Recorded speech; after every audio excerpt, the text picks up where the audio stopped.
네, 두 번째 시간 어법 문제 마무리하고요. 이제 뒤쪽에 모의고사 관련해서 어떻게 공부할 것인가 조금만 말씀드리고 우리 교재 들어가도록 하겠습니다. 최근에 좀 나타난 현상인데요. 어법이 오답률 상위 5개 안에 들어가는 경우가 좀 최근에 나타난 현상이고 작년 수능도 그랬어요. 네, 수능도 그랬는데 어법을 가볍게 생각해 보면요. 헷갈리는 경우도 생기거든요. 그때 꼭 그 문장 해석 한 번만 해주세요. 어법은 헷갈리면 해석하면 안전하게 풀 수 있다. 어법은 헷갈리면 해석하면 안전하게 풀 수 있다는 거고, 그리고 어법을 잘하려면 어떻게 해줘야 되냐? 카페 영상을 꼭 활용한다. 알겠죠? 카페 선생님이 그 3개년 평가원 어법 그 다 해설 강의 쫙 올려놨죠? 그거 여러 번 들으세요.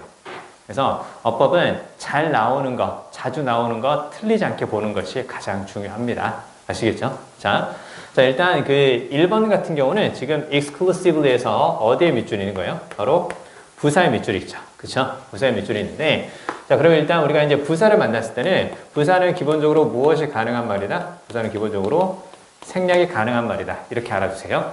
부사는 기본적으로 생략이 가능하다. 그래서 앞에 문장을 같이 한번 살펴보면 앞에 almost도 부사거든요. 그러면 역시 또 부사니까 almost도 가로로 묶어보세요. 그러면 부사는 생략이 가능한 거니까 일단은 얘가 없어도 나머지 문장이 성립하는가 살핀다. 부사는 없어도 되는 말이니까 가로로 묶었을 때 나머지 문장이 성립하는가. 즉, 나머지 문장이 주어 동사 보어나 주어 동사 목적어나 이런 식의 완전한 문장이 형성되는가. 만약 그렇다. 그러면 이거 맞게 쓰인 거고요. 근데 생략하니까 어색하다. 그럼 그때는 무엇으로? 형용사로 바꾼다. 이렇게 생각하면 돼요. 생략하면 어색하다. 그럼 형용사로. 자, 그럼 딱 보니까 앞쪽에서 Science on Planet 이렇게 딱 보이죠? 어느 뭐뭐에 대한 이제 그 뜻인데요. 지구에 대한 과학을 지구과학 정도가 되겠네요. 자, 그러면 could be 해서 조동사 다음에 비동사까지 보이고요. 비동사 뒤에 형용사 ing, pp 다 무슨 역할을 하는 거? 보호 역할을 하는 거. 그렇죠? 비동사 뒤에 형용사 ing, pp 다 보호 역할을 하는 거. 주어 동사 보호가 있는 완전한 문장에서 뒤쪽에서 부사. 됐네요? 독점적으로, 유일하게, 전적으로 그런 뜻의 exclusively 완전한 문장 뒤에 부사 맞았다. 그 다음에 대명사가 보이잖아요. 그쵸? 대명사가 딱 보이면 앞에서 가리키는 명사를 찾고요. 가리키는 명사를 찾고 당연하겠죠. 그쵸? 가리키는 명사를 찾고 그 다음에 자, 첫 번째가 바로 뭐냐면 단수냐 복수냐. 단수 명사를 찾는 거냐, 복수 명사를 찾는 거냐. 그 다음에 두 번째. 자, 의미상 다른 대상을 찾았는가. 즉, 무엇을 같이 해준다고? 해석을 같이 해준다고. 자, 그러면요, 보세요. 앞에 쫙 보니까, this science. 자, 이 과학은, 자, 정확히 오늘날의 과학과 비슷하지는 않습니다. like는 뭐와 비슷한. 그쵸? 자, 그러면, 뒤쪽에 나왔던 요 시기의 과학은 오늘날의 과학과 비슷하지는 않습니다. It was surely antecedent 이렇게 쭉 보이죠? 그것은 즉 이 과학을 was surely antecedent to it 이렇게 보이죠? 그래서 our science 이것의 무엇이었다고? 바로 antecedent였다고 밑에 나오죠. 그쵸? 선행하는 그 뜻이죠? 그쵸? 자, 그러면 똑같이 it이 쓰였지만 앞쪽에 it은 뭘 가리키는 거고 this is science를 가리키는 거고 뒤쪽에 it은 당연히 오늘날의 우리의 과학을 가리키는 거죠. 그쵸? 그러면 과거의 과학은 오늘날의 과학에 당연히 선행한다. 이렇게 볼 수 있잖아. 그쵸? 그래서 it이 한 문장 안에 2번 쓰였지만 앞쪽에 it은 this science를 가리키는 거고 뒤쪽에 it은 바로 our science today 이걸 가리키는 거니까 각각 앞쪽에 단수명사를 가리키는 거니까 맞게 쓰였다라는 거죠. 그쵸? 중요한 건 이거야. 앞에 나오는 주어 it이 뒤쪽에 다시 한번 나오니까 그러니까 요 자리에 제기대명사 아닌가? 이렇게 생각하지 말 것. 제기대명사는 언제 쓴다 그랬었어요? 제기대명사는 동작의 주체와 대상, 즉 앞쪽에 주어와 뒤에 목적어가 같을 때 쓰는 거예요. 봐요. 그것에 선행하는 것이다. 그러면 똑같은 것에 선행한다. 말이 되냐? 안 되잖아. 그쵸? 그렇기 때문에 제기대명사 쓰면 여기서는 안 된다는 거죠. 앞쪽에 주어하고 뒤에 it이 같은 대상이야.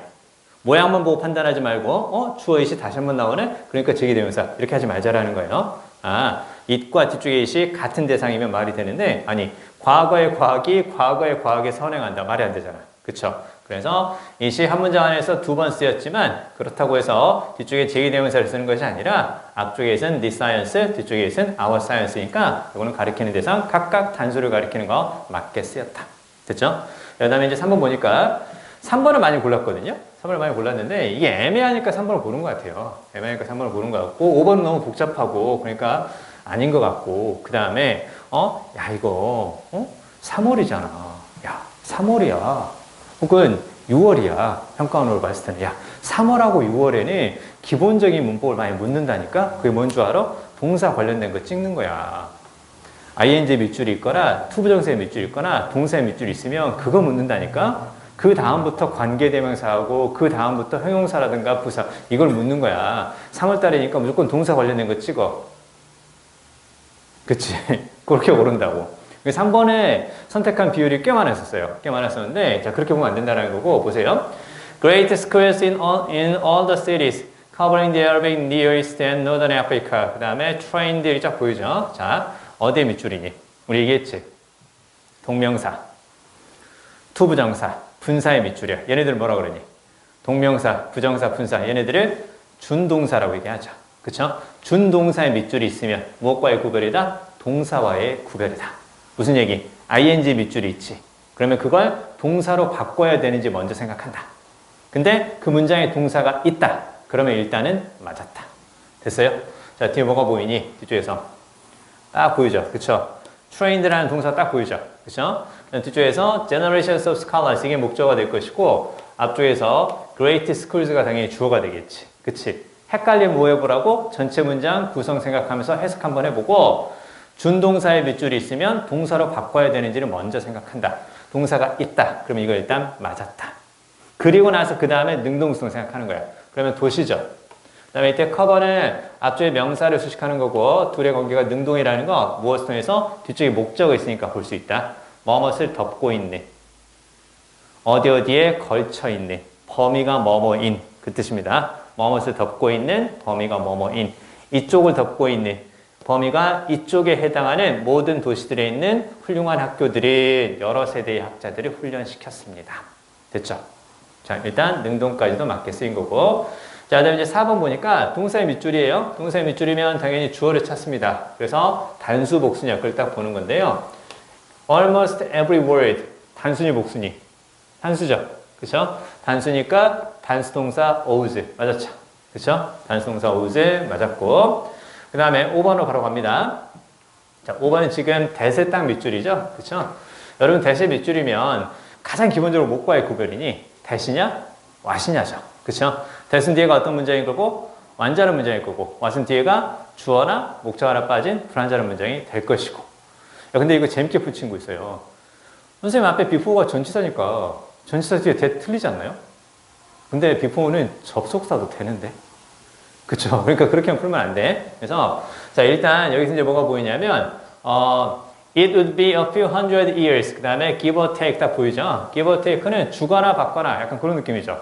주거나 가져오거나 그런 얘기이기 때문에 약, 그 뜻이에요. 조금 추가하거나 조금 빼도. 그래서 약, 그 뜻을 give or take 이렇게 얘기해요. 약, 대략 그 말이에요. 자, 그러면 대략 몇백 년이 걸릴 겁니다. 대략 몇백 년이 걸릴 거고, before that we would today unmistakenly recognize science appeared in 이렇게 쭉 보이죠. 자, 그러면 여기서 뭐가 보이니? 동사가 딱 보이죠. 그쵸? 무엇으로 시작하는데? 대수로 시작하는데 뒤에 동사가 딱 보이네요. 자, 그러면 여기서부터 여기까지 가로를 묶어서 동사 앞에는 당연히 길어지는 무엇이라고 본단다? 주어라고 보는 거고 그러면 뒤쪽에서 주어 동사가 있으니까 before는 접속사로 쓰인 거죠. 자, 그러면 이 문장의 구조는 지금 어떻게 되는 거냐? 접속사 다음에 that으로 시작하고 그 다음 뒤쪽에서 동사 이렇게 딱 쓰인 거죠. 그쵸? 그러면 주어 자리에 that으로 시작하는 뭐뭐라는 것 이런 식의 명사절이 쓰인 거구나. 근데 이렇게 that이 쓰일 경우는 이 자리가 완전한 문장이 돼줘야 하는데 근데 뒤쪽에 딱 보니까 recognize의 밑줄 보세요. 그러니까 이건 해석 한번 해보면 정말 간단한 거야. 완전이냐 불완전이냐는 동사 뒤에 목적어가 있냐 없냐 그것도 중요하지만 해석 한 번만 해보면 정말 쉽게 떨어질 수 있는 부분이에요. recognize죠. 인식하다, 인정하다, 알아보다. as science, 과학으로서. 그쵸? as science, 과학으로서 그 뜻이잖아요. 그러면 이 recognize 요 다음 자리에 무엇이 빠졌다고? 목적어가 하나 빠졌으니까 목적어 빠진 불완전한 문장이니까 그러면 5번을 무엇으로 바꿔줘야 맞다고? what으로 바꿔줘야 맞다고 이렇게 보는 거죠. 이해되시죠? 여기까지요. 자, 여기까지 봤고요. 우리 이제 이런 얘기들로 이제 마무리를 좀 하겠습니다. 자, 그럼 이제 우리가 정말 잘 출제된 3월 교육청 모의고사를 통해서 앞으로 이제 학습 방향을 어떻게 생각을 할 거냐. 일단 어휘 학습을 바르게 할 필요가 있습니다. 문맥적 의미를 파악하는 게 중요하다라는 거 우리가 다시 한번 새겨볼 수 있어야 되는데요. 20번 문제에서 요게 나왔어. 첫 번째 문장에. There is no denying that 이하를 부정할 수는 없다. Engaging argument, 논쟁에 참여하는 것. 말다툼에 참여하는 것을 특정한 중대한 위험을 carry한다고. 이때 carry 무슨 뜻이니? 우리 배웠잖아. 그치? 우리 케이스 302 구문할 때 carry 5가지 예문을 들면서 배웠죠. 그쵸? 가구와 관련된 거 그 문장 생각나냐? 그래서 carry가 버티다, 견디다 그런 뜻도 있었고 그 다음에 many jobs carry responsibilities 이렇게 쭉 쓰면 그때는 바로 어떤 의미야? 많은 일자리가 무엇을? 어떤 책임 따위를 어떻게 한다? 수반한다, 포함한다. 수반한다, 포함한다. 그치? 우리 이거 배웠던 거다. carry 배웠던 거야. 자, 그 다음에 자, 요거 어떤 의미가 될까요? 가능할 때마다 우리는 자, 우리가 생각하는 그 정보를 재사회화하기 위해서 take measure 합니다. 이상하게 이번 교육청 모의고사에서는 measure라는 표현이 계속 등장해요. 자, 원래 measure는 어떤 뜻이야? measure. 동사 쓰이면 측정하다는 뜻이지. 그치? 그러면 take measure라는 것은 그대로 보면 측정하다는 뜻이야. 여기 봐요. 측정한다는 건 무슨 말이니? 어느 정도 크기가 되는지 쭉 재본다는 얘기죠. 그러면 어떤 행동을 하기 전에 이 정도 크기가 되니까 이렇게 해보면 되겠어 라고 해보는 거니까 측정한다. 일의 규모를 측정해서 어떻게 할 것인지 조치하다는 뜻이다. 그래서 take measures가 조치를 취하다. 이 뜻으로 쓰이는구나. 즉 어떤 뜻도 있다고? 측정하다라는 의미도 있고 조치를 취하다는 의미가 같이 생긴다는 걸 꼭 기억해야 돼요. 자, 일단 단어 공부 꾸준히 해주실 필요가 있고요. 우리 하고 있는 케이스 버큐버러리 우리 드린 거 있죠. 프리트물. 우리 이제 다음 주가 되면 어떻게 되는 거니? 다 끝나죠. 그렇죠? 한 바퀴 더 돌릴 거예요. 이제 처음에는 좀 어려웠지만 이제 하다 보니까 조금 익숙해졌을 것이고 두 번째 할 때 우리가 가진 단어장이 상당한 효력을 발휘할 겁니다. 그래서 이제 그렇게 한 번 더 단어 공부 좀 해주셔야 되고요. 그 다음에 요거 비유적인 표현과 지시어가 가리키는 대상을 확실하게 파악할 필요가 있다. 자, 20번에서 또 나왔거든요. 20번에서 요거 무슨 말일까요? 20번에서 요거 toe to toe 무슨 말인 것 같아요? toe to toe. toe는 뭐니? 팔이잖아. 그쵸? 그 다음에 중간에 to 명사죠. 얘도 명사고 얘도 명사지. 명사 앞에 to니까 전치사지. 그럼 전치사 to는 방향이지. 발을 향하고 있다라는 거죠. 그쵸? 누군가의 발이 있어. 누군가의 발이 또 발을 향하고 있는 거잖아. 그쵸? 발이 발을 향하고 있는 거 아니냐? 그렇잖아. 그게 바로 어떻게 되는 거니? 발이 발을 향하는 이미지를 떠올려봐. 두 사람이 서 있어. 그치? 두 사람이 이렇게 딱 서 있는데 두 사람의 발이 앞쪽에 상대방의 발을 향하고 있는 거야. 정면으로. 됐어요? 내 발이 상대의 발을 향하고 있는 거죠. 그래서 정면으로 맞붙어. 그 뜻이야.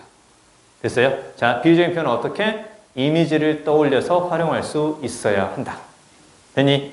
자, 이거 무슨 뜻이겠냐? 보세요.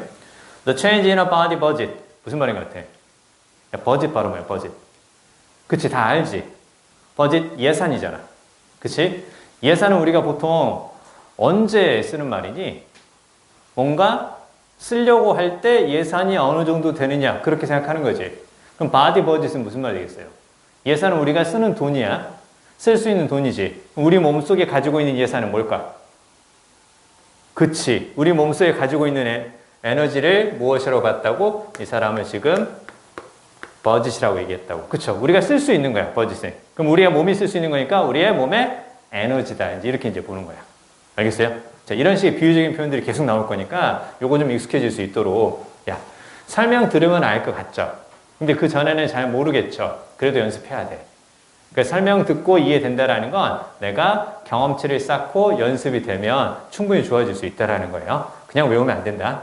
그래서 body budget은 신체 에너지 그렇게 외우지 말고 이게 왜 에너지일까? budget은 예산이니까 예산에 쓸 수 있는 돈 아닌가? 우리 몸이 쓸 수 있는 거니까 그러면 에너지 아닐까? 이렇게 생각해 보는 거예요. 아시겠죠? 자, 그 다음에 요거 뭘까요? 요거 43에서 45에서도 나왔어요. 요게 가리키는 건 뭘까요? 생각나냐? 근데요? 닉이 그 커다란 거인한테 붙잡혀가지고 막 도망치려고 하는데 거인이 야 노래해봐 이렇게 시킨 거잖아. 그쵸? 그럼 저거 뭘까요? 잔인한 포획자. 그치? 잔인한 포획자라고 생각은 하되 해석은 하되 가리키는 건 바로 뭐라고? 더 자이언트라고. 이렇게 우리 이런 연습들 많이 했잖아요. 그쵸? 자, 이거 계속해서 필요하다는 얘기고. 자, 그 다음에 구문학습을 게을리하지 않는다. 자, 요거 하나 생각해 봅시다. 자, 32번에서 나온 건데요. 요거 해석하면 어떻게 될까? 원래 provided는 어떤 뜻이야? 제공하다 그 뜻이지. 근데 뒤에 보니까 뭐가 보여? 주어 동사 보이죠? 그쵸? 주어 동사 앞에 provided니 그럼 무슨 뜻이라고?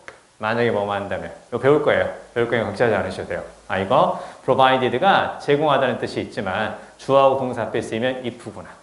그쵸? 우리가 또 한 가지 자주 봤던 게 뭐가 있었냐면 이렇게 무엇이 for가 주어 동사 앞에 쓰이면 그때 우리가 어떻게 생각하는 것처럼 because라고 생각하는 것처럼 provided도 주어 동사 앞에 쓰이면 제공하다가 아니라 if로 보는 거구나. 이렇게 하나씩 더 이제 보면 돼요.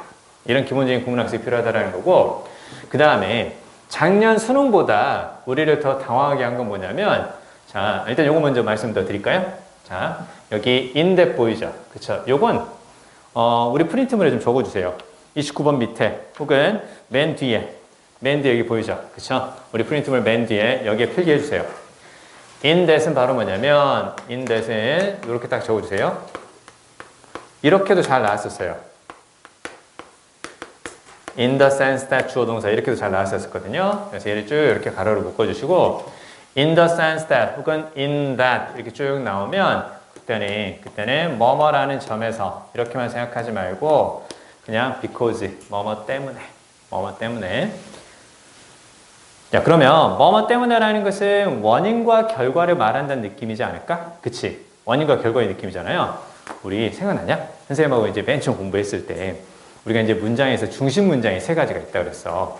그 내용을 파악하는 핵심이 되는 중심 문장 세 가지. 인과, 비교, 대조, 양보. 인과, 비교, 대조, 양보. 뭐가 들어가면 원인과 결과. 둘을 비교하고 있는 것 같다. 비록 뭐뭐이지만 뭐뭐다. 이런 식의 양보 있죠. 이게 중심 문장이 되는 거고 특히 밑줄 어휘 문제에서 인과나 비교, 대조나 양보의 느낌을 주는 문장에서 밑줄이 있다. 답이 될 가능성이 상당히 커요. 주제에서도 마찬가지고요. 뭐 때문에 그 뜻이죠. 그쵸? 이렇게 할 수 있기 때문에 어떻게 된다고? 잘 봐요. 항상 쓸 수 있는 시간이 있는 건 아니에요. 그러니까 바로 여기 나오는 이 데이가 가리키는 건 참고로요. 41, 42에서 맨 처음부터 언급했던 건 디폴트 어썸션인가요? 그 얘기를 계속했어요. 디폴트 어썸션이 바로 뭐냐면 기본 가정이야. 기본 가정. 어떤 것을 프로그램 따위를 통해서 뭔가 새롭게 설정한 것이 아니라 기본 상태, 기본 설정 상태를 우리가 보통 컴퓨터에서 디폴트 상태라고 하거든요. 디폴트 어썸션이니까 기본 가정이야. 그럼 기본 가정 이런 거 어떻게 되는 거야? 뭔가 하지 않아도 우리가 기본적으로 생각하고 있는 것들이지. 다른 말로 하면 그게 뭐가 있니? 일종의 고정관념이라든가 일종의 그 고착된 생각 이런 것들 보통 우리가 디폴트 어썸션 이렇게 하는 거예요. 그쵸? 야 뭐지? 미국 사람들은 이럴 거야. 중국 사람들은 이럴 거야. 혹은 남자들은 이럴 거야. 여자들은 이럴 거야. 특별히 그 상황과 그 다음에 문맥을 따져보지 않아도 이럴 거라고 생각하고 있는 기본 가정. 그러면 쭉 보니까 여러 가지 이론적인 것들을 생각할 수 있는 시간이 없으니까 그냥 기본적으로 그럴 거라 생각하는 기본 가정은 어떻게 될 것이라고 뒤에 있는 것 때문에 쓸모 있는 것이 된다. 뒤에 있는 것 때문에 쓸모 있는 것이 된다. 이렇게 보는 거거든요. 자, 내용 파악이 살짝 힘들어도 뭐가 보였을 때 예를 대놓고 주지 않았지. 하지만 이게 중요한 문장이기 때문에 이것과 비슷한 느낌으로 예를 줬어. 그러면 원인과 결과의 느낌을 전달하는 거니까 중심 문장이 될 것이고 여기에 밑줄 어휘가 보인다면 답이 될 가능성이 있으니까 먼저 의심해줘라. 오케이. 자, 이런 식의 구문 필요하고요. 그 다음에 작년 수능보다 조금 더 바뀐 건 뭐가 있냐면 한 문장이 많이 길어졌어요. 한 문장이 많이 길어졌다라는 거. 요거 한 문장이죠. 그쵸? 요거 한 문장인데, 여기 지금 몇 줄이니? 여러분 시험지 그대로 캡처를 해도요, 5줄에서 6줄이 나와요. 한 문장이. 길어진 문장을 잘 볼 수 있는 연습은 여전히 필요하다라는 거. 그 다음에, 얘도 그렇죠? 얘도 그렇고요. 얘도 그렇습니다, 지금. 자, 그 다음에, 아까 말씀을 드렸는데요. 선택지에 대한 편견을 버릴 필요가 있다는 거 꼭 다시 한번 말씀드립니다. 자, 문법이 1번이 답이 될 수 있고, 순서 배열이 A, C, B가 답이 될 수 있고, 문장 삽입 1번이나 2번이 답이 될 수 있으며, 밑줄 어휘가 2번이 답이 될 수도 있다라는 거예요. 그쵸? 이거 30번에 대한 선택 비율입니다. 그쵸? 자, 이게 오답률 1이잖아. 난이도도 있었지만 뭐 때문에 그런 거야? 여기 다 몰렸죠? 그쵸? 여기에 지금 몇 퍼센트가 있냐, 무려. 75% 이상이 3, 4, 5를 싹 다 몰렸지. 그치? 답은 뭔데? 여긴데. 여기만 고민하는 애들이 전체 수험생의 75% 이상이었잖아. 다 뭐 하고 있는 거야? 답을 뺀 나머지를 고민하고 있었지. 그러니까 시간만 많이 잡고 답이 나왔겠냐? 안 나왔잖아. 그쵸? 자, 이렇게 가르치는 사람이 우리 주변에 있습니다. 밑줄 어휘 문제 3, 4, 5가 답이고 1번하고 2번은 맞다고 접근해라. 의심하지 마라. 이렇게 가르치는 주변에 있거든요. 아주 가까이 있어요. 피하세요. 꼭 피하시기 바랍니다. 친구가 듣고 있다면 얼른 데리고 와야 돼. 그러지 말라고. 결정적인 순간에 두 등급이 떨어질 거야. 알겠어요? 자, 우리가 해석해서 전반적인 의미 파악해서 풀 수 있다는 거 다시 한번 말씀드리고요. 그 다음에 요거 있죠? 아까도 말씀드렸듯이 성격을 통한 문맥 파악은 자제한다.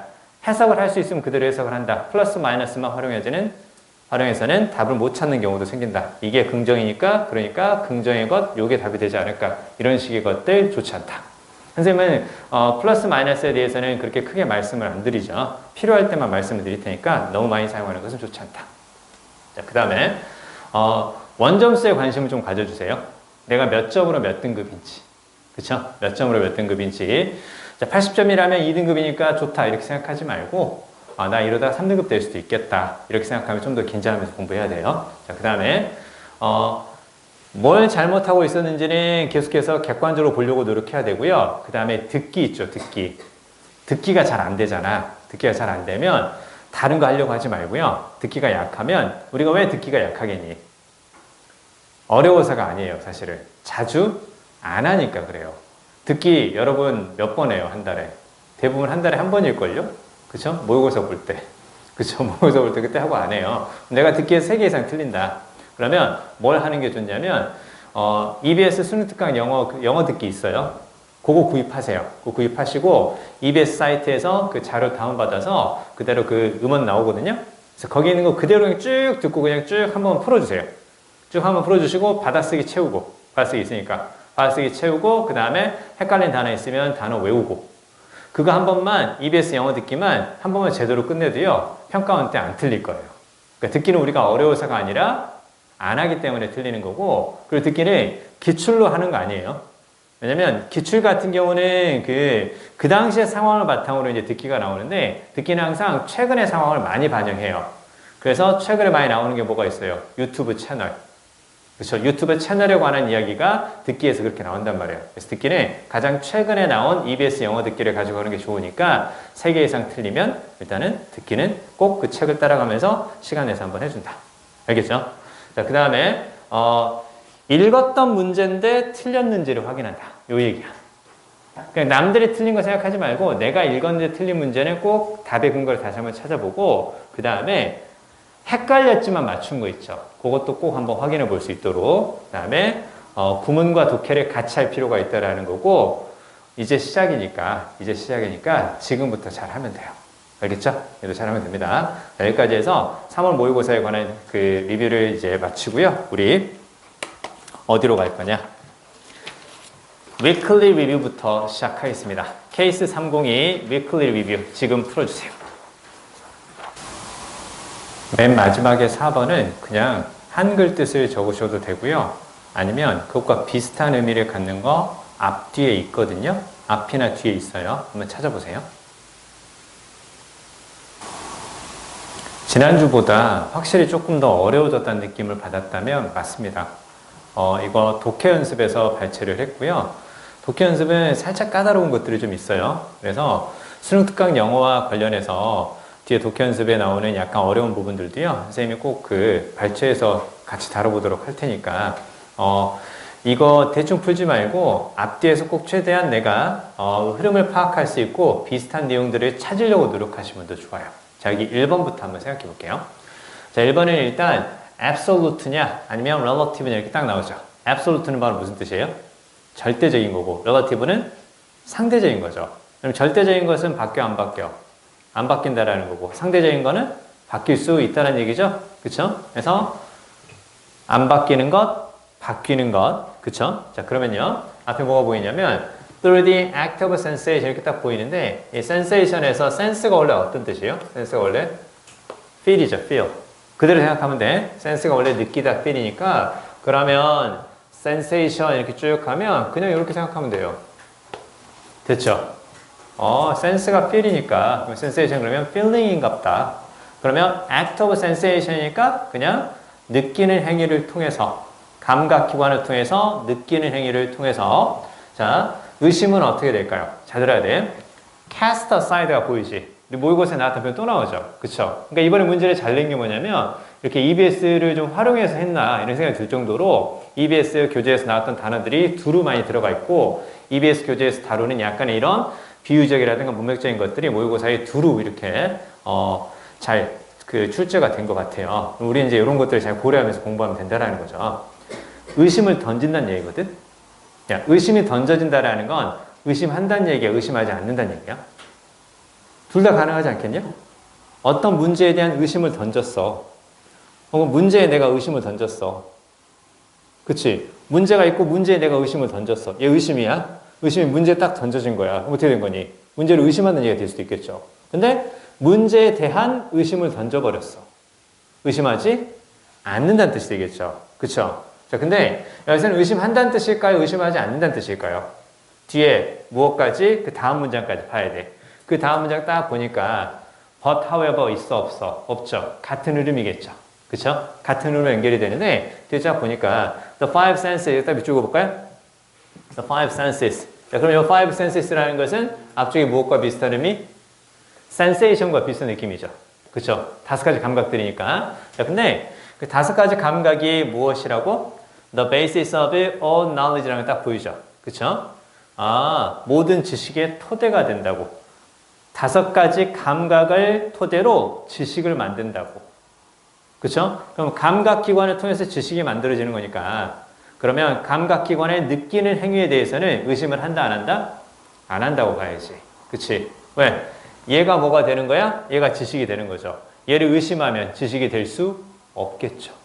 그쵸? 얘를 가지고 지식 만드는 거니까 그러면 여기서 cast it aside, 의심하지 않는다. 이렇게 이제 봐야 돼요. 됐죠? 의심하지 않는다. 의심이 던져진다. 그래서 의심하지 않는다. 자, 감각기관을 통한 느끼는 행위를 통해서 의심하지 않습니다. 의심이 던져집니다. 자, 그러면 이제 여기 우리가 보거나 듣는 거 딱 보이죠? What we hear, what we see 쭉 나오네요. 이건 결국 무엇으로 볼 수 있을까요? 앞에 나온 얘와 똑같은 거죠. 그렇죠? 그럼 여기에 대한 우리의 믿음이 어떻게 된다? 여기에 대한 우리의 믿음이 절대적이다. 그렇게 좀 맞겠죠. 감각기관에 대한 믿음이 절대적이고 의심하지 않으니까 그걸 바탕으로 지식이 만들어진다. 이렇게 볼 수 있겠죠. 그렇죠? 그래서 뭐가 맞는 거야? absolute. 이것으로 좀 맞는 거죠. 자, 무엇보다 절대적이라고? 무엇보다 신에 대한 사람의 믿음이지. 여기 별표. 여기 별표요. devout 바로 무슨 말? 독실한. 헌신하다 뭐 그거 아니에요. 그래서 이제 devout 다르죠? 그래서 신에 대한 독실한 믿음을 가진 사람보다 우리의 감각기관에 대한 믿음이 절대적이다. 그래서 아리스토텔레스에 따르면 그 5가지 감각이 보고 듣고 느끼고 하는 그런 5가지 감각이 어떻게 되는 거라고? 모든 지식의 토대가 되는 거라고. 이렇게 볼 수 있겠죠? 그렇죠? 자, 됐습니다. 이제 그 정도 보시면 되고요. 자, 그 다음에 이제 2번으로 가볼게요. 2번 별표 해주세요. 2번 별표. 이거 잘 봐야 돼. 이게 이게 문맥을 본다라는 게 그거구나. 그 느낌 확실하게 볼 수 있을 겁니다. 자, 보면 novice readers 이렇게 딱 나오죠. novice는 beginner와 같은 의미예요. 그래서 여기 이제 이렇게 딱 되는 거죠. 그렇죠? 초보 독자 이렇게 나옵니다. 자, 초보 독자의 실제 세상에 대한 actual world에 대한 제한된 경험을 이렇게 나오지. 실제 세상에 대해서 제한된 경험을 가지고 있다는 건 뭐야? 실제 세상에 대한 제한된 경험을 가지고 있다. 어떤 느낌이냐? 경험이 이렇게 딱 제한된 거죠. 그쵸? 경험이 제한됐다라는 것은 경험이 많다, 적다? 적다라는 거지. 그치? 그거 잘 봐야 돼. 초보 독자는 실제 세상에 대한 경험이 적어요. 그쵸? 경험이 적어서. 즉, 초보 독자의 실제 세상에 대한 제한된 혹은 적은 경험을 보이죠? 여기 이제 주어가 되는 거고, 그 다음에 imply가 암시하다. 뭘 암시하냐면, 초보 독자들인 아마도 더 쉽게 받아들인다고. A wide range of 딱 보이죠? 그쵸? A wide range of는 범위가 아주 넓은 거니까, a wide range of는 그냥 이렇게 볼 수 있겠죠? 그쵸? 자, 그러면 많은 허구적 세상을 더 쉽게 받아들인다고. 그치? 야, 그러면 뒤에 나오는 fictional words라는 건 당연히 어디에 등장하는 거야? 당연히 독자들이 읽는 글 속에 등장하는 세상이겠지? 그치? 지금 무슨 얘기했어? 이거 나왔잖아. 이 얘기로 시작했으니까 글을 읽는 사람인데 그 글을 읽는 그 초보는 실제 세상에 대한 지식이 부족해서 fictional world를 그냥 받아들인대. 반대로 생각해 볼까? 여러분이 독서를 정말 많이 한 사람이고 실제 세상에 대한 경험이 많은 사람이에요. 여러분 실제 세상에 대한 경험이 많아. 그러면 여러분이 소설을 읽으면서 거기에서 나타나는 허구적 세상을 쉽게 받아들일 수 있겠냐?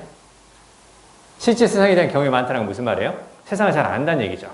세상을 잘 알기 때문에 소설 속에 등장하는 허구적 세상을 잘 받아들여 안 받아들여? 안 받아들일 거야. 뭔 개소리야.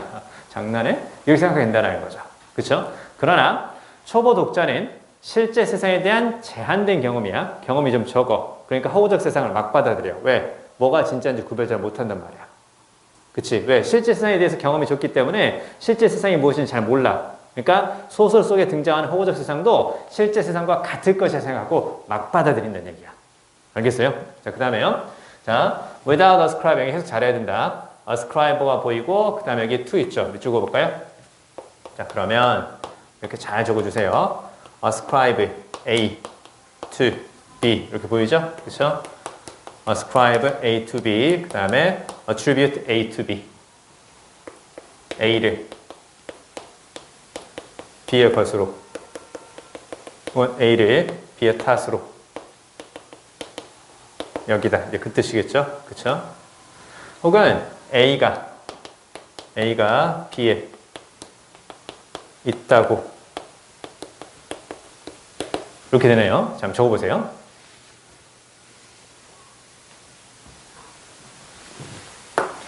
해석 잘해야 돼. 우리가 약간 이런 연습들을 계속 하는 건 뭐냐면요. 모의고사를 봤을 때 괴리감이 들지 않도록 하기 위함이라는 거 꼭 기억하셔야 돼요. 기초고 쉬운 것만 많이 하잖아요. 그러면 성취감은 있어요. 성취감은 있는데 모의고사를 봤을 때 상당한 괴리감이 들어요. 왜? 평소에 학습한 게 나와 안 나와? 안 나오게 되는 거예요. 자, 우리는 3월 모의고사도 중요하고 그 다음에 또 5월 달에 보게 되는 모의고사도 중요하지만 결국 올해 가장 중요한 시험은 6월, 9월하고 수능이지 않겠습니까? 그쵸? 그러면 그때 잘 보려면 거기에 맞춰서 공부를 해야 되고 또 한 가지 자, 처음에는 EBS가 좀 어렵다. 고2 모의고사 풀다가 갑자기 EBS 연계교재를 딱 푼단 말이에요. 그럼 살짝 어려워요. 좀 어렵죠?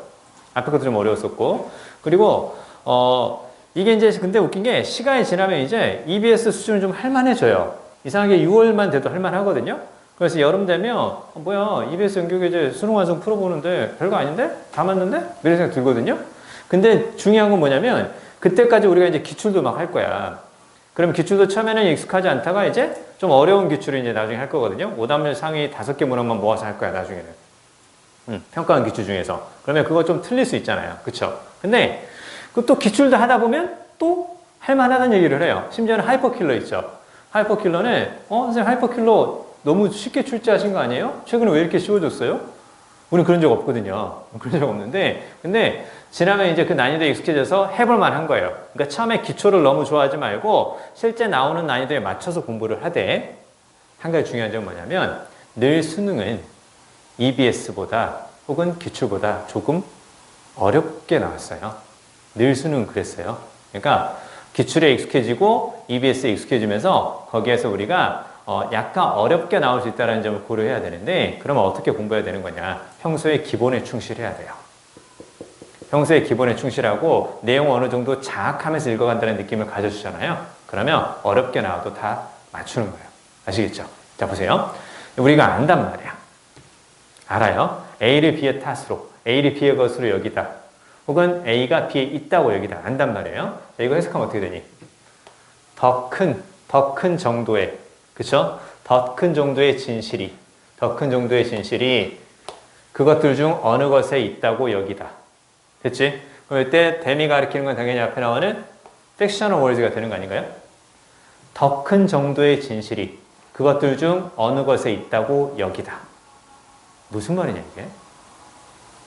더 큰 정도의 진실이 fictional world 중에 어느 것에 있다고 여기지 않고서 그 얘기죠. 잘 들어. 자, 초보 독자가 소설을 읽어가는데 거기서 여러 가지 가상의 세상 혹은 허구적 세상들을 보게 될 거예요. 그렇죠? 여러 가지 막 허구적 세상들을 보는데 자, 그 허구적 세상의 그 어떤 것에서 더 큰 정도의 진실성이 있다고 여기지 않고서지. 그치? 반대로 생각해 볼까? 나중에 이 얘기 할 거다. 딱 직접 만났을 때 이해가 잘 안 되면 반대 상황을 떠올리고 다시 한 번만 뒤집어주는 연습을 할 거야, 나중에. 보세요. 자, 그러면, 자, 반대 경우로 보면, fictional world 중 어느 것에 더 큰 진실성이 있다고 여긴다면, 그건 뭐 한다는 뜻이니? 자, 봐요. 지금 비교급이죠. 자, 그러면, fictional world가 여러 가지가 있을 거예요. 이렇게 막 여러 가지 fictional world가 있어. 근데 그 중에 어떤 것에 더 큰 진실성이 있다고 여기는 거야.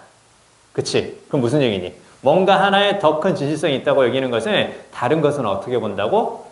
진실하지 않다라는 거죠. 뭐 한다는 얘기야? 진실성의 크기를 따져본다는 얘기지. 진실성의 크기를 따져봐서 얘는 믿을만 하고 내가 지금 소설을 읽으면서 허구적 세상을 5개를 만났는데 야, 그 중에 2개는 믿을만해. 얘는 좀 진실성이 좀 가까워. 나머지는 그렇지 않더라고. 더 큰 진실성을 둔다는 건 무슨 말이야? 진실의 크기를 따져서 받아들이는 것도 있고 그렇지 않은 것도 있다는 얘기예요. 근데 그거 안 한다는 얘기지. 모두 다 진실성의 크기가 같다고 여긴다는 얘기지. 그치? 무슨 말이야? 다 받아들인다는 거야. 자, 여기 해석하면 여기서부터 여기까지 있죠? 진실성을 따지지 않고서 그 얘기인 거야. 진실성을 따지지 않고서. 이해되냐? 진실성을 따지지 않고서. 자, 잘 들어야 돼. 진실성을 따지지 않고서 다양한 허구적 세상을 받아들입니다. 그래서 상당한 인지적인 leap, decline이 있습니다. leap 혹은 decline이 있습니다. 자, leap은 바로 무슨 말이니? leap은 점프하고 같은 말이에요. 그러니까 뛰어오르는 거니까 도약이라는 뜻이죠. 도약. 그쵸? 즉 증가란 말로 같이 봐도 상관없습니다. 자, 그러면 인지적인 증가냐, 인지적인 감소냐 그 얘기지. 잘 들어. 어디에서 어디로야? From A to B지. A에서 B로지. life에서 텍스트로 갈 때 인지적인 도약인지 인지적인 감소인지 이걸 봐야지. 그럼 여기서 life는 앞에 뭘 가리키는 거야? 자, 지금 초보 독자가 뭘 하는 상황이야? 책을 읽고 있는 상황이지. 거기서 허구적 세상을 만나게 돼. 근데 그 허구적 세상의 그 어떤 것에도 진실의 크기를 따지지 않아요. 그냥 다 받아들인다는 얘기지. 그치? 다 받아들이면서 허구적 세상을 딱 받아들이니까. 그러니까 상당한 인지적인 이게 있습니다. 여기에서 이쪽으로 갈 때. 그치? 그러면 life는 삶이죠. 혹은 생활이 될 수 있고 텍스트는 바로 뭐야? 글이잖아, 글. 그쵸? 그럼 여기서 텍스트가 가리키는 것은 당연히 글 속에 있는 거니까 뭘로 볼 수 있는 거야? fictional world라고 봐야지.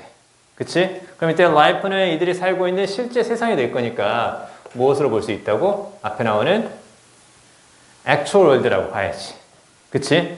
여기까지 이해돼? life에서 텍스트로 무슨 말? actual world에서 fictional world, 소설 속에 있는 글들로 간다는 얘기야. 그러면 자, actual world에서 이들은 어떤 지식, 어떤 경험을 가지고 있는 거야? actual world는 limited이지. 그치? 초보 독자는 actual world에 대한 지식은 제한적이에요. 잘 몰라요. 근데 자, fictional world는 아주 쉽게 받아들인다고 했었지. 그치? 아주 쉽게 받아들인다고 했었지. 아주 쉽게 받아들이니까 어떻게 되는 거야? 여기는 적은 건데 아주 쉽게 받아들이는 거니까 여기에서 여기로 갈 때 즉 바로 쉽게 받아들이는 텍스트로 갈 때는 당연히 무엇이 있을 것이라고? 인지적 도약이 있을 것이라고. 요거 잘 봐야 돼. Life as 텍스트가 바로 뭐다? Actual world에서 fictional world다. 오케이? 요거 볼 수 있어야 된다. 요거. 그래서 live이 맞다라는 걸 볼 수 있어야 돼요. 자, 그 다음에 3번 갑시다. 3번. 3번은 어렵지는 않은데 헷갈리지 않게 꼭 기억해 주셔야 돼요. 자, 일단 prove는 바로 무슨 말? prove. 입증하다, 증명하다. 됐지? 맞았음을 입증하다는 뜻이야. disprove는 바로 무슨 말? 틀렸음을 입증하다. 적어주세요. 틀렸음을 입증하다. disprove. 틀렸음을 입증하다. 입증하지 않다. 그러면 안 된다. 틀렸음을 입증하다로 봐야 돼. 재수생도 잘못 알고 있는 친구들이 너무 많아요. disprove를 물어보니까 입증하지 않다. 이런다고. 그거 아니야. 틀렸음을 입증하는 거야. 자, 그 다음에 얘는 뭐야? 얘. 다시 입증하다. 아니야. 다시 입증하다. 그게 아니라 요게 백의 의미거든요. 뒤로 불러서 상대방의 잘못을 하나씩 입증하다. 너희가 잘못했지. 뭐 하는 거야? 비난하다. 됐죠? 비난하다. 얼른 적어주세요. reprove는 blame. disprove는 틀렸음을 입증하다. prove는 맞았음을 입증하다. 자, 그러면 여기 한번 볼까요? 우선 아이디어 되시죠? 뭐 말하는 생각 이렇게 딱 보이네요. 동계접수가 보이고요. 자, 우리가 무엇을 필요로 한다는 뜻이에요? 높은 수준의 단백질을 필요로 한다는 생각은 1970년대에 맞았음이 입증되었습니다. 틀렸음이 입증되었습니다. 그치? 근데 뒤에 보니까 뭐가 보여? 보건당국이죠. 보건당국은 줄였어. 뭘 줄였어요?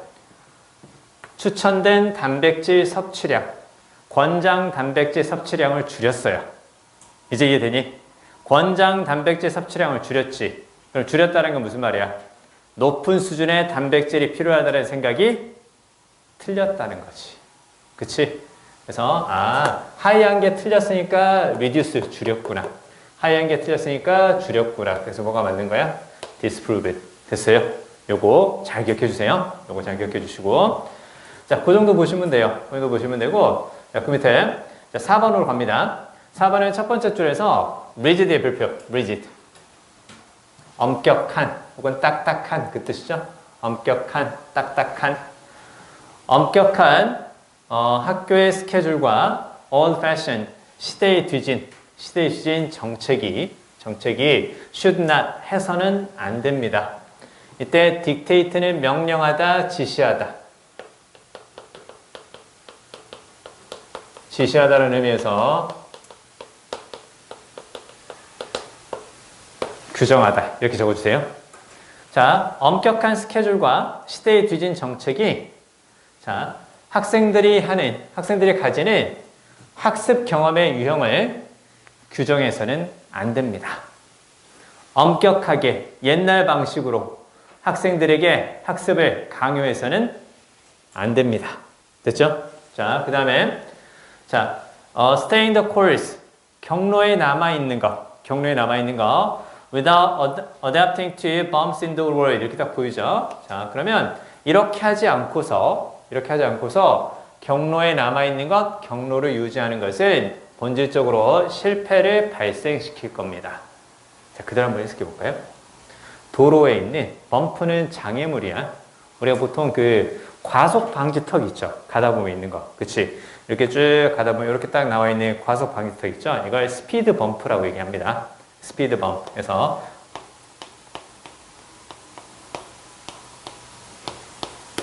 이게 이제 과속 방지턱이거든요. 야, 근데 원래 이 범프라는 건 우리가 약간 뭔가에 의해서 놀라거나 날씨가 추울 때 몸에 소름 돋는 거 있죠. 그 소름 돋는 것을 사실은 범프라고 해요. 무슨 말 알겠어요? 왜? 우리 피부라고 딱 보면 피부에서 살짝 이렇게 뭔가 볼록볼록 튀어나오는 거 있잖아. 그치? 소름. 그랬을 때. 그거야. 자, 그러면 도로에 이렇게, 우리 몸에서 소름이 돋듯이 약간 튀어 올라 있는 부분, 그것을 보통 우리가 장애물이라고 얘기를 하고, 스피드 범프를 그래서 과속 방지 턱이라고 얘기를 하는데, 봐요. 도로에 있는 장애물에 adapt는 바로 무슨 말이니? adapt가 무엇에 적응하다는 뜻이지. 야, 도로에 있는 장애물에 적응한다는 건 무슨 뜻이야? 이렇게 생각해 볼까요? 여러분 그 집에 가는 길에 그 장애물 있거든요. 여러분 그 집에 가는 길에 있는 장애물에 적응했어요. 그럼 맨날 거기 가서 부딪히냐? 맨날 가서 부딪히는데 안 아파? 그게 적응한 거야? 장애물에 적응한다는 건 무슨 말이야? 야 오늘 집 앞에 장애물이 있었잖아. 적응되던데? 오늘은 피했어. 적응되던데? 오늘은 피했어. 장애물에 적응한다는 건 무슨 말이야? 장애물을 보고 피할 수 있다는 느낌으로 봐야 돼. 바꿔 말하면 뭔가에 적응한다는 거 이거 딱 있지. 뭔가에 적응한다는 것 자체가 무엇을 암시한다고? 무엇을? 변화를 암시한다는 걸 잘 봐야 돼. 여러분 그 청소에 적응했죠? 여러분 그 공부하는 것에 적응했잖아요. 무슨 얘기야? 그 전과 지금의 내가 달라졌다는 얘기잖아. 그치? 그러면 도로에 있는 장애물에 적응한다는 건 무슨 말이야? 맨날 똑같이 가서 부딪힌다는 얘기야? 아니잖아. 거기에 부딪히면 차가 손상된다는 거 알아. 근데 거기에 적응해가지고 맨날 가서 부딪혀? 그건 아니잖아. 그치? 피해갈 수 있다는 얘기잖아. 그래서 뭔가 상황에 대처하는 거예요. 자, 그럼 보세요. 자, 도로에 있는 장애물에 적응하지 않고서 경로를 유지하는 것은 실패야. 그리고 뭘 줬니? 그리고 뒤쪽에서 common pitfall 보이지? pitfall. 이게 바로 무슨 말이니? 이게 함정이라는 뜻이죠. 함정이라든가 이렇게 움푹 패인 구멍이 있지. 그걸 pitfall이라고 얘기합니다. 함정이라든가 구멍이에요. 그러면 이걸 피하게 해준다는 얘기지. 얘는 앞에 무엇과 비슷할까? 함정이라든가 구멍. 앞쪽에 범퍼하고 비슷하지. 그치? 그러니까 이거 하지 않으면 문제란 얘기지. 바꿔 말하면 그것이 문제를 피하게 해준다라는 거잖아.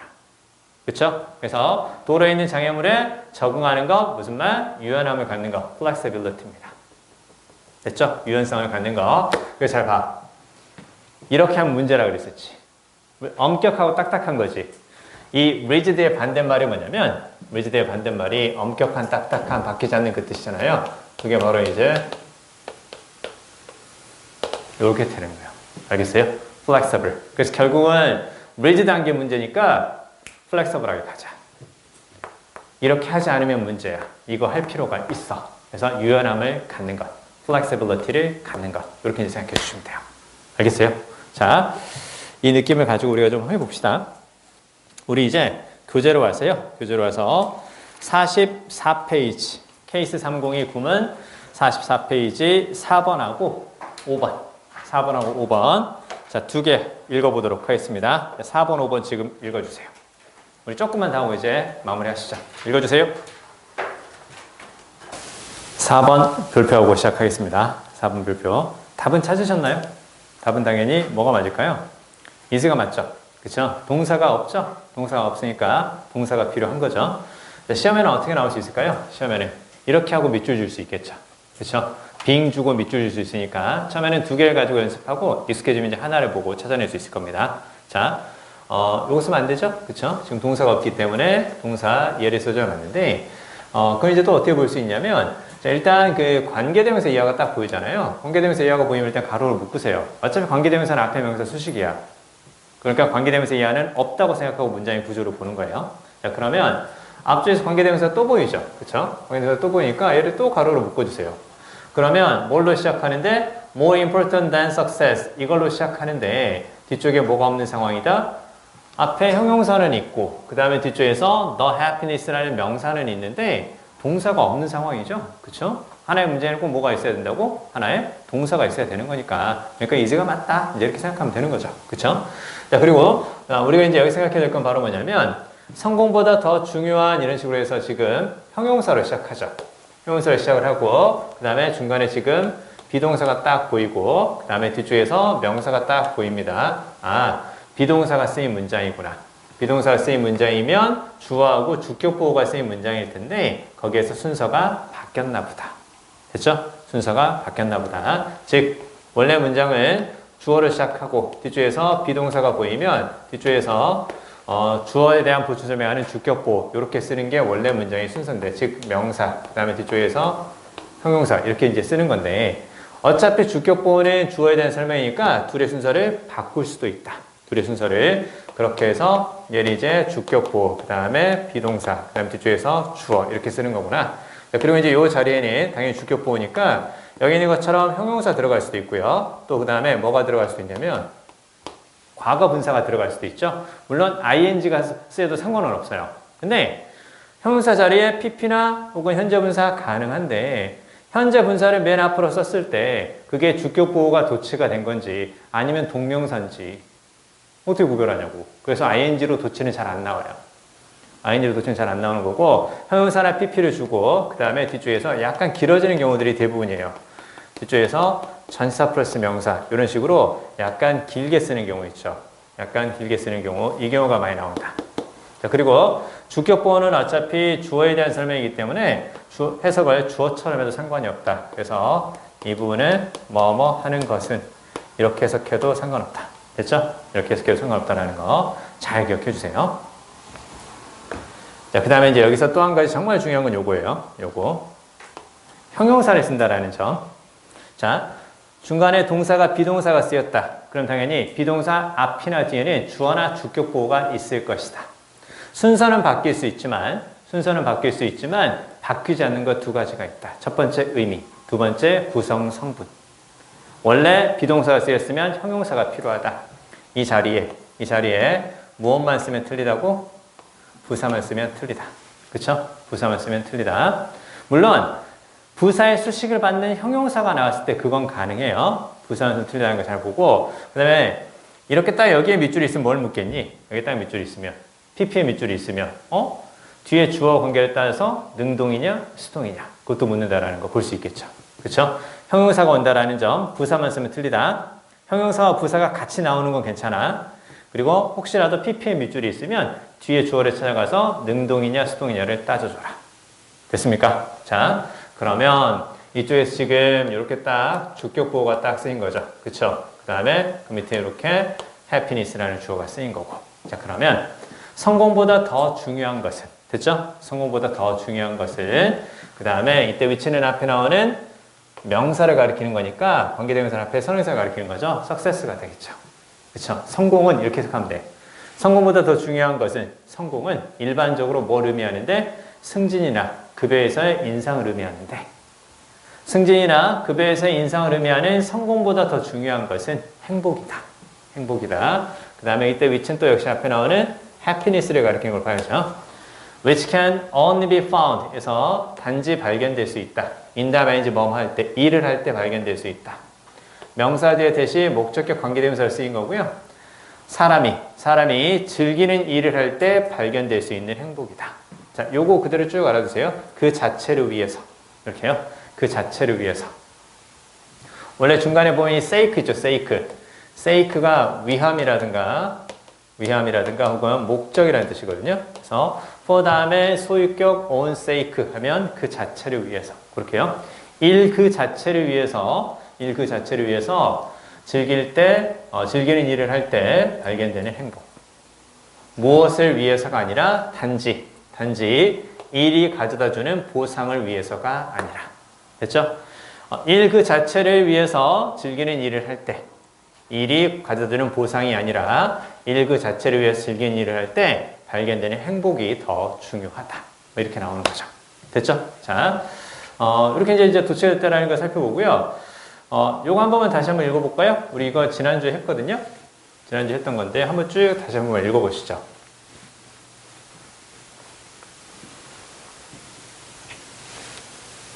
하나의 문장이 또 이렇게 길어지죠. 그렇죠? 하나의 문장이 이렇게 길어지는데 주어하고 동사를 그대로 쓰면서 길게 만들 수도 있지만 여기 있는 것처럼 이렇게 도치를 시키면서 길게 만들 수도 있어요. 자, 이 스타일은 우리가 지난주에 그 탄소 화합물에 대해서 다룬 그 주제 제목 있죠. 그 문제에서 이제 나온 건데요. 자, 여기서 중요한 건 바로 뭐냐면 자, 우리가에게 익숙한 구문이 최소한 몇 개가 쓰인 것 같아? 3개 쓰였다는 거 일단 보이냐? 3개 쓰였거든요. 첫 번째 뭐가 보여? 첫 번째는 자, 지금 이렇게 형용사로 시작하죠. 근데 쏘는 부사입니다. 부사의 수식을 받는 형용사로 시작합니다. 아, 주격 보호가 보이는구나. 그 다음에 비동사. 그 다음에 compounds of carbon. 이렇게 해서 방금 전에 봤던 것처럼 주격 보호가 앞으로 가면서 동사 주어 도치가 이루어진 거구나. 요거 하나. 해석은 그대로 나와 상관없습니다. 아주 광범위하다. 무엇이 탄소화합물이. 그쵸? 그 다음에 중간에 또 이제 또 뭐가 보이는 거야? 중간에 뒤에 나온 현재 분사가 또 앞에 걸 꾸며주는 거죠. 그쵸? 현재 그 숫자가 수백만 개에 이르는 탄수화물은 아주 광범위하다. 요거 하나 있고, 그 다음에 또 뭐가 보이냐면 아주 뭐뭐해서 뭐뭐하다. 또 뭐가 보여? so that이 또 보이죠. 그쵸? 도치 한 번 쓰였지? 아주 뭐뭐해서 뭐뭐하다. so that 한 번 쓰였죠. 그쵸? so that 한 번 쓰였고, 그 다음에 뒤에 또 뭐가 보이는 거야? 뒤에 가짜 주어, 그 다음에 that 이하가 진짜 주어, 이렇게 딱 쓰인 거죠. 그쵸? 그래서 이렇게 보통 도치, so that, 가주어, 진주어 이렇게 구문이 한 두세 개 정도 이렇게 들어간 거 있죠. 이걸 되게 선호해요. 특히 어디에서? 앞쪽에 주제나 제목에서 그래요. 그러니까 주제나 제목 문제 같은 경우는 구문이 복잡하게 나올 수는 있지만 전반적인 반복 강조되는 키워드를 찾으면서 밑에 1번부터 5번 사이에서 지문 속에서 나왔지 않은 단어를 포함하고 있는 게 있으면 과감하게 X 표시하는 이렇게 걸러내는 연습을 그래서 풀 수 있다는 거예요. 아시겠죠? 구문 학습도 필요하다는 점은 당연한 거고요. 자, 이렇게 이제 보시면 되고요. 이렇게 해서 또 우리가 배웠던 게 실제로 이제 도치되어서 EBS 교재에서도 언급이 되는구나. 이렇게 이제 보면 돼요. 마지막, 오늘 마지막 옆에 5번 가겠습니다. 자, 옆에 5번은 사실은 그 도치라기보다도요, 얘는 if가 생략되면서 순서가 바뀐 거거든요. 그래서 원래 이제 우리가 도치가 돼도 의미 변화라든가 구성 성분은 변화가 없다고 그랬는데요. 얘는 뭔가 하나 빠지면서 순서가 바뀐 거니까 가정법에서 다뤄야 할 부분이기는 하나 일단 어차피 동사 주어이기 때문에 같이 기억해 줄게요. 자, 얘는 이렇게 적어주세요.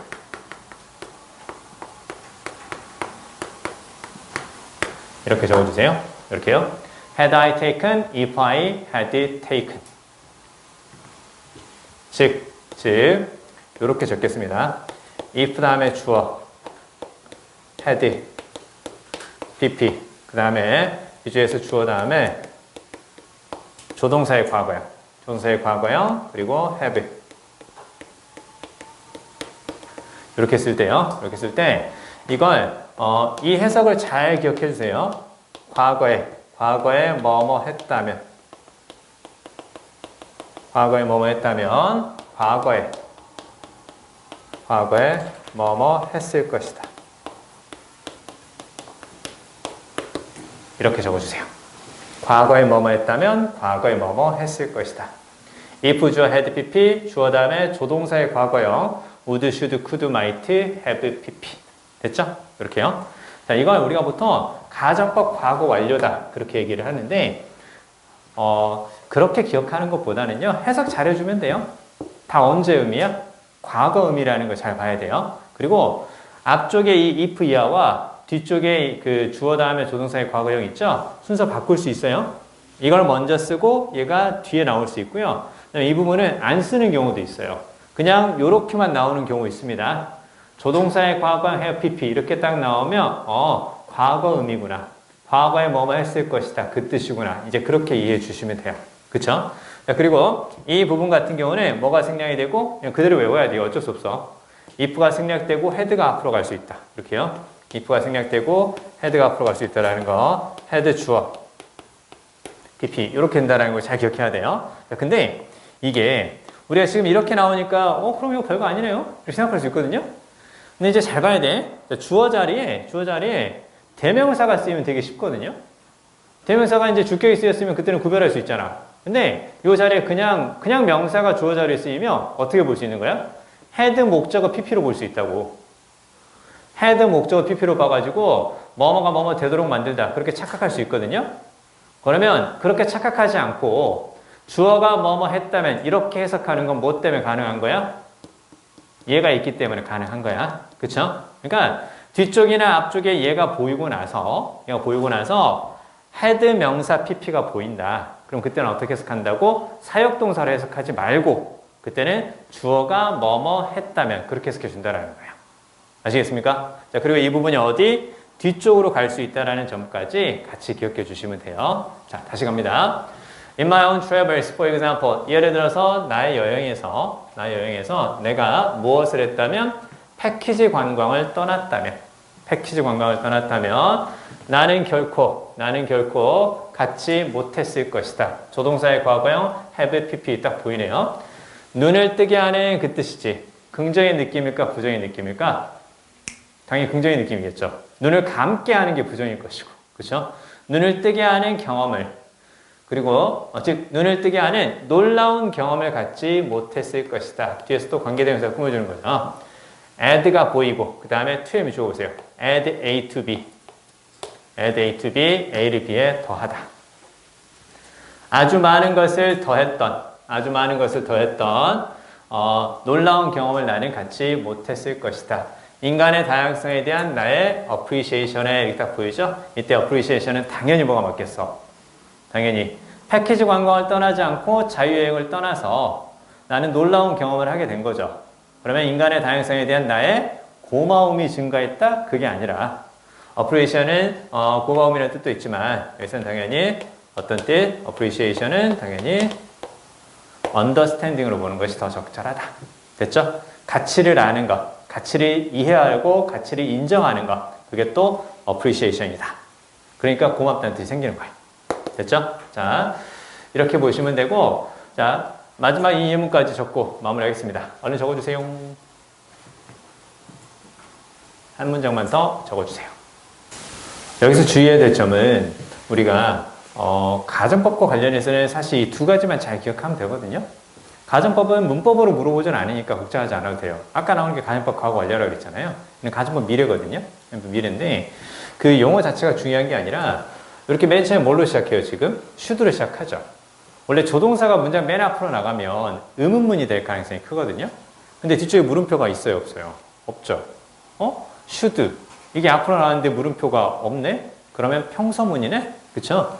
그렇다면, 요게 지금 앞으로 나갔는데 물음표가 없네? 그러면 if, 주어, should 이렇게 쓰는 거 돼서 if가 생략되고 should가 앞으로 나갔나 보다. 자, 그리고 if you should 이렇게 나올 수도 있거든요. 우리가 should만 보게 되면 뭐뭐 해야 한다 라고 우리가 보통 그 생각하는 경우가 많은데 if와 함께 should가 쓰였잖아요. 그럼 should는 해석하지 않는다. 그냥 그럴 리 없겠지만 혹시라도 뭐뭐 한다면 이런 뉘앙스만 전달할 뿐이지 should의 느낌 살리지 않는다. 그냥 뭐뭐 한다면 그렇게 봐도 상관없다. 자, 그래서 should you prefer 무슨 말? 당신이 선호한다면 arrange accommodation은 숙박하다. 그렇게 보면 돼요.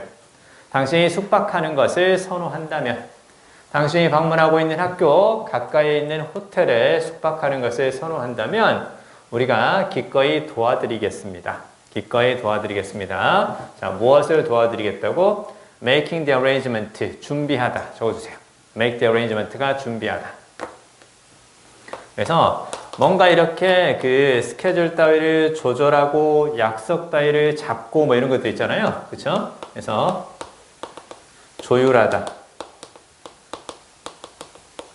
조정하다. 그것을 arrange라고 얘기를 하는 거고 make the arrangement가 바로 무슨 말? 조율하는 것, 준비하는 것을 하다. 그런 의미거든요. 그래서 그냥 그대로 make arrangement는 준비하다.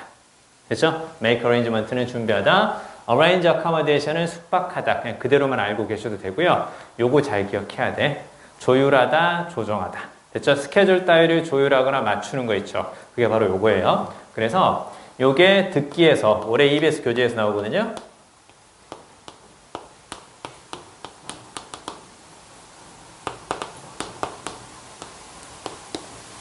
arrange an appointment, 약속을 잡다, 일정을 잡다. 적어주세요. 약속을 잡다. 약속을 잡다라는 뜻으로 뭘 쓴다고? 요걸 쓴다고. 됐죠?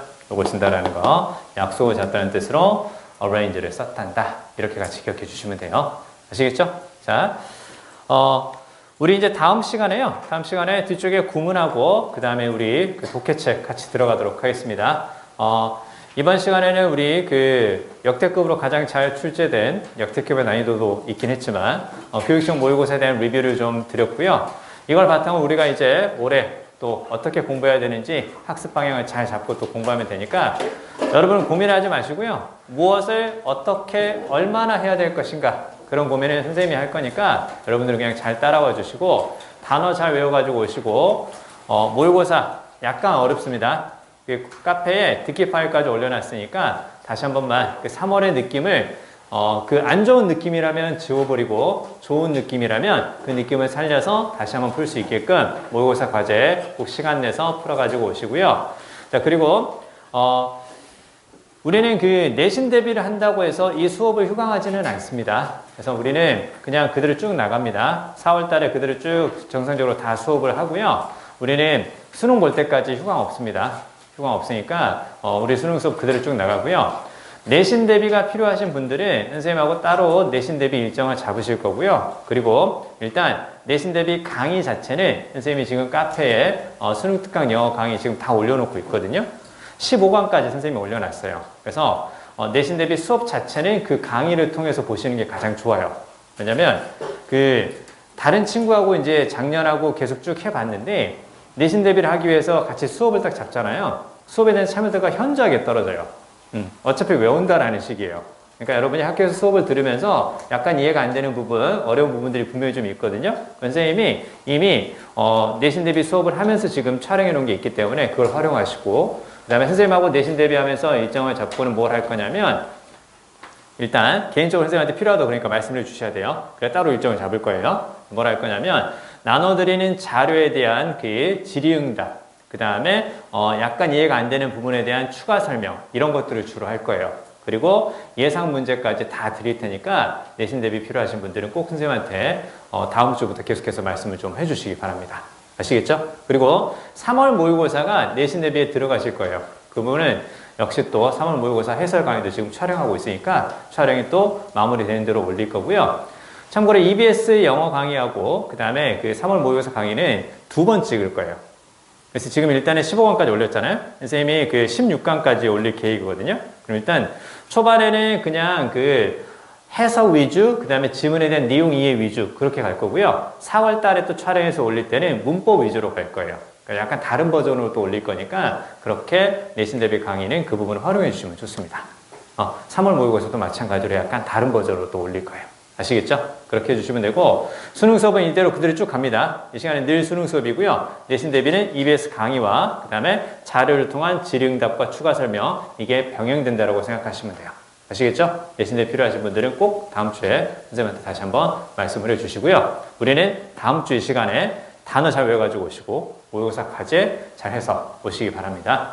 3월 모의고사를 통해서 성적이 좋아하시는 분들 꽤 많거든요. 그리고 이번이 이제 시작이니까 앞으로 더 잘할 수 있도록 우리가 더 기운내서 잘 하시면 될 것 같습니다. 고생하셨습니다. 여기까지 하겠습니다.